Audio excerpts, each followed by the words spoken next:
தந்தி தொலைக்காட்சி நேயர்களுக்கு வணக்கம். நல்லதை சொல்வோம், நல்லதை செய்வோம், நல்லதே நடக்கும். இன்று 22/1/2023 ஞாயிற்றுக்கிழமை, உத்திராடம் நட்சத்திரம் காலை 7:16 வரை, பிறகு திருவோணம் நட்சத்திரம். இன்றைக்கு நான் உங்களுக்கு சொல்ல இருக்கிற நல்ல கருத்து, முன்னோர்கள் சொல்லிய முத்தான கருத்துக்களில் வாரத்தினுடைய கிழமைகள் 7ஐயும் பற்றி சொல்லியிருக்காங்க. 7 கிழமைகளிலும் என்ன செய்யலாம் அல்லது அந்த கிழமை எப்படி இருக்குங்கிறது ஒரு 3 ஆண்டு சொற்களுக்குள்ள அழகாக சொல்லியிருக்காங்க. 7 கிழமைக்கும் உரிய இனிய மொழிகள் அப்படின்னு போட்டிருக்காங்க.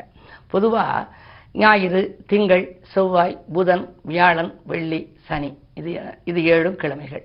ஞாயிறு சூரியன் ஆதிக்கம், திங்கள் என்பது சந்திரன் ஆதிக்கம், செவ்வாய் என்பது செவ்வாயினுடைய ஆதிக்கம், புதன், இப்படியெல்லாம் வருது இல்லையா? இது மாதிரி வருகின்ற பொழுது அந்த கிழமைகளிலே பிறந்தவர்கள் எப்படி இருப்பார்கள் அல்லது அந்த கிழமையில் என்ன செய்யலாம்ங்கிறத பற்றி ஒரு நாசுக்கா சொல்லி வச்சிருக்காங்க. இப்போ இன்றைக்கு கூட ஞாயிற்றுக்கிழமை. பொதுவாக ஞாயிற்றுக்கு என்ன சொல்கிறாங்க, ஞாயிறு பிறந்தால் நாய்படாத பாடுன்னு சொல்லுவாங்க. அதாவது நாய்க்கு ஒரு பழமொழி உண்டு, நாய்க்கு வேலையும் இல்லை, நிற்க நேரமும் இல்லைங்க, அலைஞ்சுக்கினே இருக்குமா. அது மாதிரி ஞாயிற்றுக்கிழமை பிறந்தால் நிறைய அலைச்சலை சந்திப்பார்கள் வாழ்க்கையில். அப்படிங்கிறதுக்காக ஞாயிறு பிறந்தால் நாய்படாத பாடுனாங்க. ஆனால் அந்த நாய்க்குட்டிக்கு ஒரு நல்ல குணம் உண்டு.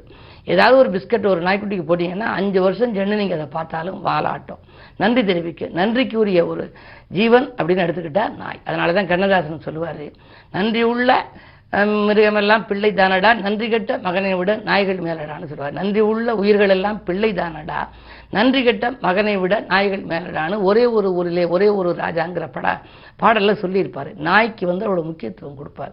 பொதுவாக அந்த நாய்ங்கிறதுக்கு ஆங்கிலத்தில் நம்ம எழுதுனா டாக் அப்படின்னு எழுதுகிறோம், DOG. அதை அப்படியே திருப்பி போட்டு எழுதுங்க, GODன்னு வரும், காடுன்னு. நன்றி காட்டுபவர்கள் எல்லாம் கடவுள் வடிவத்தில் இருக்கிறது. ஆக நன்றி ஒருத்தர் செலுத்தினா அவன் கடவுளுக்கு இணையானவன். அதனால அப்படிப்பட்ட அந்த ஜீவன் இருந்தாலும் ஞாயிற்றுக்கிழமை பிறந்தால் நாய்படாத பாடு அப்படின்னு சொல்லியிருக்காங்க. அது அலைஞ்சுக்கினே இருக்க மாதிரி ஞாயிற்றுக்கிழமை பிறந்தவங்க அலைச்சல் அதிக சந்திப்பார்கள்னு. அது மாதிரி திங்கட்கிழமைனா திங்களுக்கு ஒரு நல்ல நீங்கள் ஞாபகம் வச்சுக்கணும், திங்கள் துக்கம் திரும்ப கேட்பார் அப்படின்னு. சில கிராமங்களில் போய் பார்த்தா திங்கட்கிழமை அன்னைக்கு இந்த துக்க செய்தியை போய் கேட்க போக மாட்டாங்க. ஏன்னா கேட்டால் மீண்டும் மீண்டும் கேட்கறாப்புல போயிடுமா. அதனால இது ஒரு மிகப்பெரிய நம்பிக்கை. திங்கள் துக்கம் கேட்டால் திரும்ப கேட்பார் அப்படிங்கிற. அதனால மற்ற கிழமைகளில் செவ்வாய்க்கிழமை தான் போவாங்க, அது மாதிரி விசாரிக்கிறதுக்கெல்லாம் போவாங்க. அதே மாதிரி செவ்வாயின்னு எடுத்துக்கிட்டா செவ்வாயோ வெறுவாயோ, செவ்வாய்க்கிழமை ஒன்று செஞ்சால் வெறுமனை போயிடுமா. அதனால இன்னைக்கு செவ்வாய்க்கிழமை, நாளைக்கு புதனுக்கு பார்த்துக்கலாம் அப்படிம்பாங்க. புதனுக்கு என்ன சொல்கிறாங்கன்னா, பொன் கிடைத்தாலும் புதன் கிடைக்காது அப்படிம்பாங்க. புதன் அவ்வளோ முக்கியத்துவம் வாய்ந்த கிழமையாக கருதப்பட்டுச்சான். வியாழக்கிழமைக்கு சொல்கிறாங்க, வியாழன் கூடினால் விவாகம் கூடும். வியாழன் ஒருத்தருக்கு பார்த்தாலும் சேர்ந்தாலும் விவாக பேச்சு வந்துடும். சின்ன 17 வயசு ஆகும் பெண்ணுக்கு திருமண பேச்சு வந்துருச்சேன்னு பார்ப்பாங்க, வியாழன் ராசியை பார்க்கும்.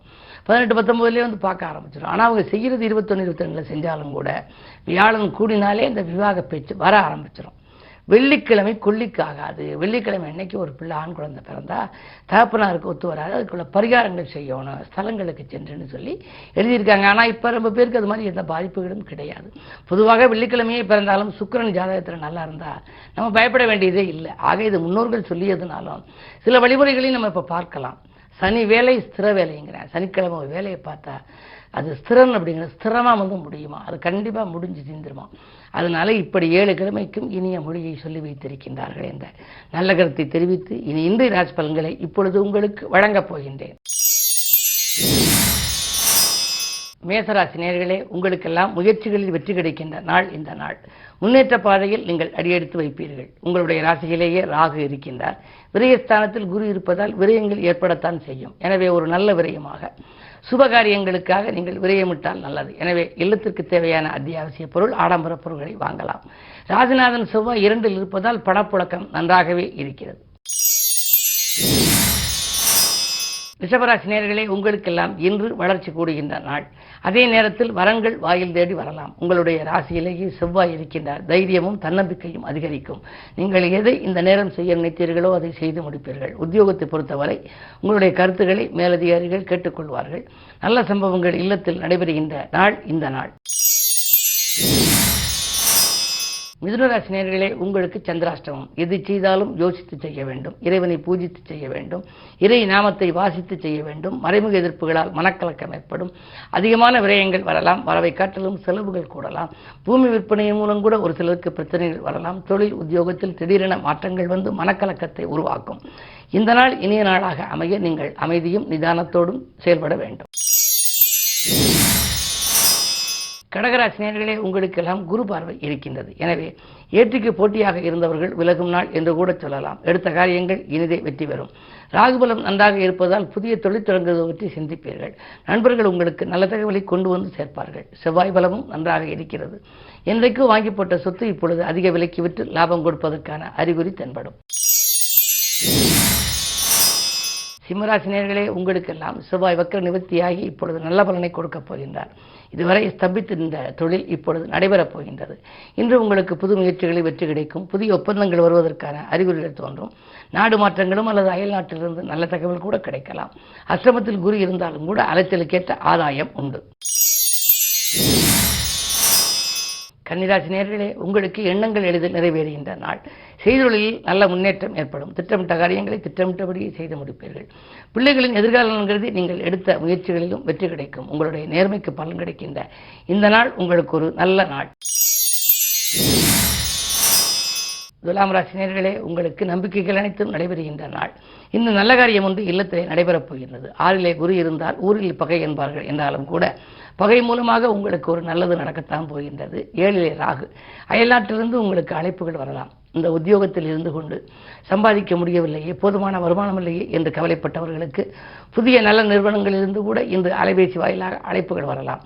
என்ன இருந்தாலும் 8ல் செவ்வாய் இருப்பதால் ஆரோக்கிய தொல்லை உண்டு, கவனம் தேவை. விருச்சிக ராசி நேயர்களே, உங்களுக்கெல்லாம் விடாமுயற்சிக்கு வெற்றி கிடைக்கின்ற நாள்.